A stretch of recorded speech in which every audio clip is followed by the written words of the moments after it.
Due to popular demand, this once popular video is getting re-uploaded.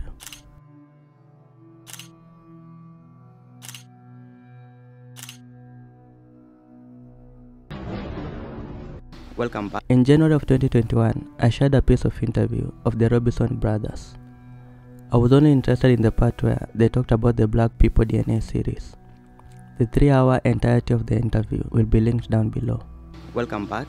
Now, there are things that an average African or a black person is never taught in school. One is their history, and second is any science that touches on their history. Now, to understand what it is I'm trying to say, take a look at this video and see if any of these things you hear you ever had in school. To go into something that he came upon, which has set the scientific world of white geneticists into a fit. Dr. Robinson, I'd like for you to talk about the DNA series. Yes. A few years ago. This is Calvin Robinson and his doctor brother Edward Robinson.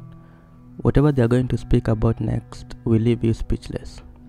Also stick around for another video upload about one comment I found mysterious under this video. How mysterious, you say? Well, that comment talked about this exact topic. But 13 seconds after it went live, it together with the original poster mysteriously disappeared from the face of the internet, like no one was supposed to read it. Let's go. My brother and I read a book called The Mark of Oppression. And these two publishers, Cardiner and Oversee, said that they could not understand how is it that a group of people, African Americans, have been bludgeoned over the heads mentally and spiritually for hundreds of years and are still surviving. They couldn't understand it, and they said so in their book. The answer came out in 1996, why it is that not only have African Americans survived the worst mental and spiritual bludgeoning of any people in recorded history, but they are becoming champions of everything in which there is a level playing field. No matter what it is, we predominate in every field. This is why they won't teach our children African history, because they know that once our children get on the same level playing field as their white counterparts, that they will dominate just like we dominate in basketball, baseball, football, track and field, and anything else in which there is a level playing field. So that while they teach their children about the greatness of their European ancestors, they won't teach our children about the greatness of their African ancestors, because then that would be a level playing field in academia, and they know that we will predominate just like all of these examples we've given them, that our children predominate when they know who they are from the African historical point of view. Now here's what I found out in 1996. A group of geneticists wrote this book. Little tiny geneticists. Can you identify where they're from and how it came about? Yeah, okay. All right, sure. Yes, indeed. An organization is called the American Association for the Advancement of Science. The American Association for the Advancement of Science. Now, this organization is composed of people who study about DNA and the genome. And you've been reading about the DNA and the genomes. Well, this group of scientists came upon an idea by accident at first, that different groups of people had different numbers of DNA series. Explain that. Now, a DNA series means that when your DNA is located, and say they get a hair from your head and they subject it to certain tests, they say, well, this is the DNA of Minister Brown, and yours is different from everybody else in the world, all right?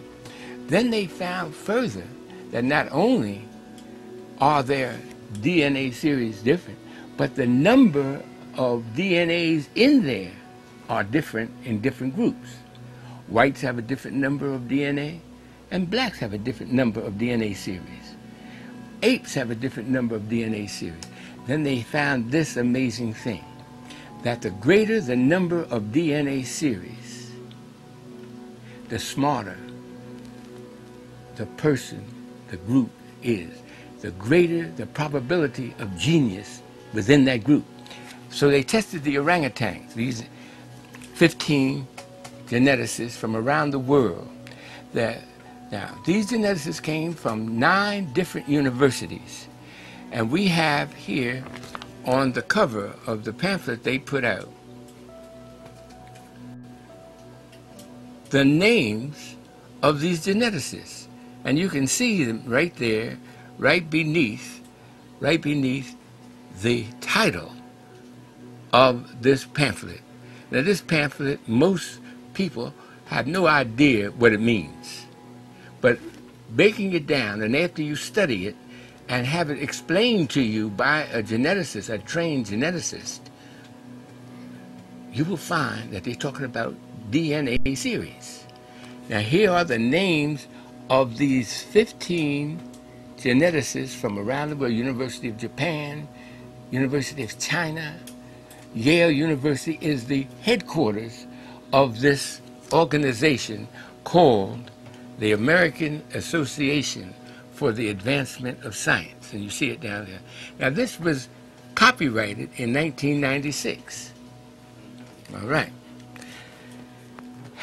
What it said is this, and this is the mind-blowing part. It said that when they tested the orangutan, they found out he only had 3 DNA series. When they tested the gorilla, they found out the gorilla has 4 DNA series, because he's a little smarter than the orangutan. They tested the chimpanzee, which is an ape, and found that he had 5 DNA series. Then they went all into the different races of the world. They went into Europe and tested the DNA series of the English, the French, the German, the Spanish, the Russians, and found they had 6 DNA series. Then they put all of this, what they found from around the world, on a map. And this map really is called the intelligence map of the world, because they tested 116 different human groups and found their DNA series numbers. All of them, all over the world, have 6. And they put the numbers in form of a little flag that you can see on this map. These little flags have a color. And they show, oh, this is upside down. I'm sorry. Yeah.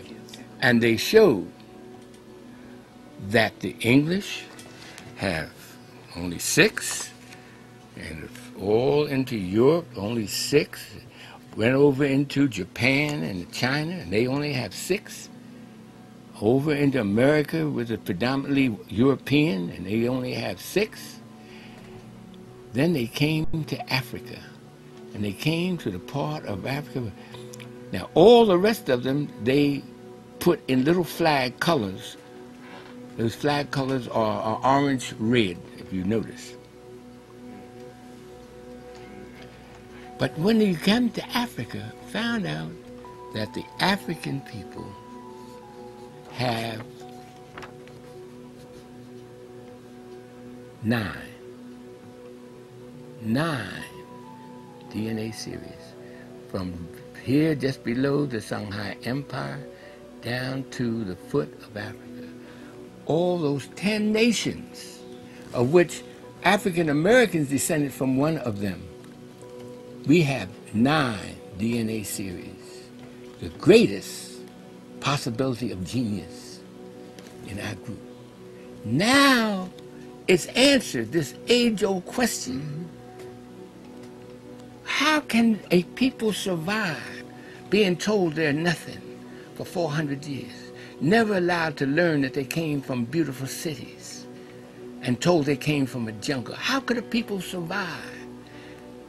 How can a people become champions in everything they touch? Because they have 9 DNA series, while the rest of the world has only 6. This is why they copyrighted this. And you'll notice on the outside of this, now this map is taken, I took this map right from this page here. And I blew it up so that the world could see it. Even though this is copyrighted, I can't let you have this book because it's copyrighted. The title of the book is called Global Patterns of Linkage, Disequilibrium at the CD4 Locus and Modern Human Origins. Global Patterns of Linkage, Disequilibrium at the CD4 Locus and Modern Human Origins. Now you have to be a geneticist to even know what they're talking about. But when we broke it down and interviewed Dr. Kidd, the head, he's the chairman at Yale University. We broke it down into plain, everyday English so that the world would know that the African American is descended from those people who gave to the world the Great Pyramid, gave to the world science, gave to the world mathematics. A black man named Amos gave algebra to the world 3,700 years ago. It's in the world books, it's in the encyclopedias. They don't want our children to know this, because then that would make the playing field level for white children. And you know what happens when they made the playing field level in basketball and allowed black men to play. Out of 29 of the top seeded players in the world today, 28 are African American. When they opened up the Penn relays, when they opened up the Olympics and allowed blacks to run back in 1932, we've won all the gold medals. And the same thing will happen in the classroom when they allow our children to learn their African history. That's what this is saying. Dr. Robinson, are you saying that the African American also has 9 strands of DNA? I am saying that we are descended from the West Africans who have 9 DNA series. On this map, that these geneticists, you see the green down here? Well, that's where we're from.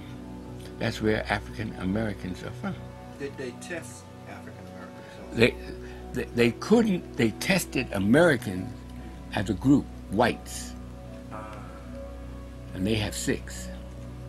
They didn't test African Americans because they know that we are the same people from West Africa. So they didn't have to? Didn't have to. Okay, that's true. That's true.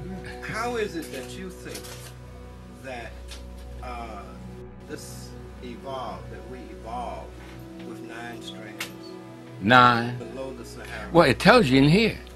This book tells why. Preemie babies, they're leaving the mother's womb too early, never develop to the same height that a baby that runs a full term. Right? Yes. White folks in the China, all mankind arose in Africa. All mankind arose in this part of Africa, right here. It's called the womb of Africa. That's the womb of Africa over here, right there. Between the Middle East No. That Kenya, Uganda. yeah, that area. All mankind arose there. The great-granddaddies of white folks, great-granddaddies of Chinese, great-granddaddies of Japanese, our great-granddaddies, all of us looked the same. All looked like apes. That was called Australopithecus. I don't know how technical you want me to get. Australopithecus was the granddaddy, great-great-granddaddy of all races. Now, they left the womb 800,000 years ago. Whites left the womb and wandered up into Europe, and the Chinese wandered over into Asia. And they left the womb before they were fully developed. That's why they did not develop melanin like we did. Those of us who stayed developed full term. They never developed the melanin stimulating hormone. This is why we're the only race on the planet that does not have head lice in our hair. Head lice. Head lice. They are little bugs. Yes. Yeah. Cooties, right. Cooties. We're the only race on the planet because we developed full term. We lost our straight hair, that animal hair, over 150,000 years ago. You see, all other races have head lice because they never developed fully. Melanin is this magical chemical that is developed on the 5th layer of the epidermis of your skin. Now, we've been brainwashed to believe that the less melanin you have, the prettier you are, because that's the brainwash. Yes. That's like saying a naked person is prettier than a person with beautiful clothes on. If you get what I'm trying to say, the scenario, yeah. Melanin heals. When you cut yourself, the melanin rushes to the surface of your skin and forms a scab. What color is that scab? I don't care what color. Brown, dark brown. That's the melanin coming up to heal you. This is why we do not get skin cancer, because of the melanin prevents it. The only place where we can get skin cancer, we learned it in the inquiry today, is on the palm of the hand and the fingers. And can't believe we'd be putting our hand up to the sun to get skin cancer. Alright guys, so that's it for this video. Give this video a thumbs up if you liked it and share. See you next time. Peace.